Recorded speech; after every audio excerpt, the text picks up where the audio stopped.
Hi ಎಲ್ರಿಗೂ, ನಾನಿವತ್ತು ಹಲಸಿನ ಹಣ್ಣಿನ ಮುಲ್ಕ ಮಾಡ್ತಾ ಇದ್ದೀನಿ. ಇದನ್ನು ಹೇಗೆ ಮಾಡೋದು ನೋಡ್ಕೊಂಬರೋಣ. ಮೊದಲಿಗೆ ನಾನು ಹಲಸಿನ ಹಣ್ಣು ಈ ರೀತಿ ಬಿಡಿಸ್ಕೊಂಡು ತೊಗೊಂಡಿದ್ದೀನಿ. ಹಾಗೆ ನೆನೆಸಿಟ್ಟ ಅಕ್ಕಿ ತೊಗೊಂಡಿದ್ದೀನಿ.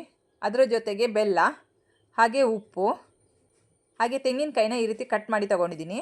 ಆ ಕಟ್ ಮಾಡಿ ಇಟ್ಟಿರೋ ತೆಂಗಿನಕಾಯಿನ ಇವಾಗ ಹಾಕ್ಕೊಂಡು ನಾನಿವಾಗ ಪುಡಿ ಮಾಡ್ಕೊಂಡು ತೊಗೊಂಬರ್ತೀನಿ. ಈ ರೀತಿ ಪೌಡರ್ ಮಾಡ್ಕೊಂಡಿದ್ದೀನಿ ನೋಡಿ.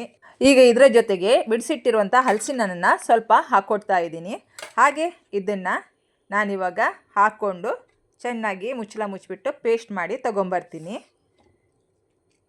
ಈಗ ಒಂದ್ಸರಿ ಪೇಸ್ಟ್ ಮಾಡಿ ಆಯಿತು. ಈಗ ಮತ್ತೆ ಇನ್ನೊಂದು ರೌಂಡು ಬೆಲ್ಲ ಹಾಕ್ಕೊಂಡಿದ್ದೀನಿ. ಹಾಗೆ ಇದರ ಜೊತೆಗೆ ಅಕ್ಕಿ ಹಾಕ್ಕೊಳ್ತಾ ಇದ್ದೀನಿ. ಈಗ ಇದಕ್ಕೆ ಮತ್ತೆ ನಾನು ಬಿಡಿಸಿಟ್ಟಿರುವಂಥ ಹಲಸಿನ ಹಣ್ಣನ್ನು ಇದಕ್ಕೆ ಹಾಕ್ಕೊಳ್ತಾ ಇದ್ದೀನಿ. ಈಗ ನಾನು ಮತ್ತೆ ಇದನ್ನು ಮುಚ್ಚಳ ಮುಚ್ಚಿಬಿಟ್ಟು ಚೆನ್ನಾಗಿ ಪೇಸ್ಟ್ ಮಾಡಿ ತೊಗೊಂಬರ್ತೀನಿ. ನೋಡಿ, ಈ ರೀತಿ ಪೇಸ್ಟ್ ಮಾಡಿ ಮತ್ತೆ ನಾನು ತೊಗೊಂಬಂದು ಹಾಕಿದ್ದೀನಿ ಇದಕ್ಕೆ ಅದರ ಜೊತೆಗೆ. ಈಗ ಮತ್ತೆ ಇದೇ ಮಿಕ್ಸಿ ಜಾರಿಗೆ ನಾನು ಮತ್ತೆ ಬಿಡಿಸಿಟ್ಟಿರುವಂಥ ಹಲಸಿನ ಹಣ್ಣು ಹಾಕ್ಕೊಂಡಿದ್ದೀನಿ. ಈಗ ಇದರ ಜೊತೆ ಮಿಕ್ಕಿರುವಂಥ ಎಲ್ಲ ಅಕ್ಕಿನೂ ಹಾಕ್ಕೊಂಡಿದ್ದೀನಿ. ಈಗ ಇದ್ರ ಜೊತೆ ಸ್ವಲ್ಪ ಉಪ್ಪು ಹಾಕ್ಕೊಂಡು ನಾನಿವಾಗ ಇದನ್ನು ಮತ್ತೆ ಪೇಸ್ಟ್ ಮಾಡ್ಕೊಂಡು ಚೆನ್ನಾಗಿ ತೊಗೊಂಬರ್ತೀನಿ.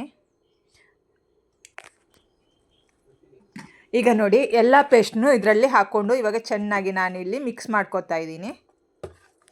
ಇದೆಲ್ಲ ಗ್ರೈಂಡ್ ಆದಮೇಲೆ ಇದರ ಜೊತೆಗೆ ನಾನು 1 ಕಪ್ ರವೆ ಹಾಕಿದ್ದೀನಿ.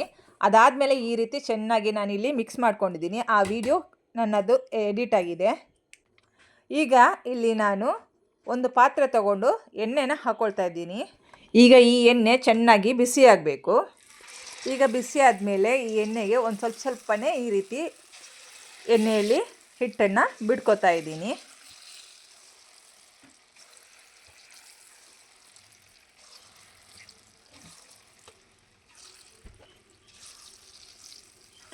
ಈ ಎಣ್ಣೆಯಲ್ಲಿ ಎಷ್ಟಾಗುತ್ತೋ ಅಷ್ಟು ನಾನಿಲ್ಲಿ ಮೆಲ್ಲನೆ ಬಿಡ್ತಾ ಇದ್ದೀನಿ. ಯಾಕೆಂದರೆ ತುಂಬ ಇಲ್ಲಿ ಹಾಕೋ ಹಾಗಿಲ್ಲ, ಒಂದಕ್ಕೊಂದು ಅಂಟ್ಕೊಂಡು ಬಿಡುತ್ತೆ, ಆಮೇಲೆ ತುಂಬ ಕಷ್ಟ ಆಗಿಬಿಡುತ್ತೆ. ಇದು ಹಾಕಿದ ಮೇಲೆ ಒಂದು ಸ್ವಲ್ಪ ಹೊತ್ತು ಬಿಟ್ಟು ಆಮೇಲೆ ಇದನ್ನು ಮೆಲ್ಲಕ್ಕೆ ನಾನು ಉಲ್ಟಾ ಹಾಕ್ಕೊಂಡಿದ್ದೀನಿ. ಅದಾದಮೇಲೆ ನೋಡಿ, ಈ ರೀತಿ ಚೆನ್ನಾಗಿ ಕಲರ್ ಬರೋವರೆಗೆ ಚೆನ್ನಾಗಿ ಈ ರೀತಿ ಫ್ರೈ ಮಾಡ್ಕೊತಾ ಇದ್ದೀನಿ.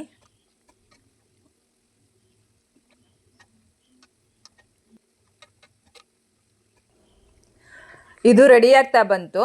ಇದನ್ನು ಸ್ವಲ್ಪನೇ ನಾನಿವಾಗ ತೆಗೆದು ಇಟ್ಕೊಳ್ತೀನಿ. ಎಲ್ಲನೂ ಒಟ್ಟಿಗೆ ಆಗಲ್ಲ, ಹಾಗಾಗಿ ಒಂದು ಸ್ವಲ್ಪನೇ ತೆಗಿತಿದ್ದೀನಿ. ಯಾಕಂದರೆ ಹಾಕಬೇಕಾದ್ರೆ ಒಂದು ಸ್ವಲ್ಪ ಬೇಗ ಆಗಿರುತ್ತೆ, ಲೇಟ್ ಆಗಿರುತ್ತೆ, ಹಾಗಾಗಿ ಒಂದು ಸ್ವಲ್ಪನೇ ಫ್ರೈ ಆಗಿರುತ್ತೆ. ಹಾಗೆ ತೆಗೆದಿಟ್ಕೊಂಡಿದ್ದೀನಿ ನೋಡಿ. ಎಲ್ಲ ಸರಿಯಾಗಿ ಫ್ರೈ ಆದಮೇಲೆ ಈಗ ನಾನು ಎಲ್ಲವನ್ನು ತೆಗೆದಿಟ್ಕೊಂಡಿದ್ದೀನಿ.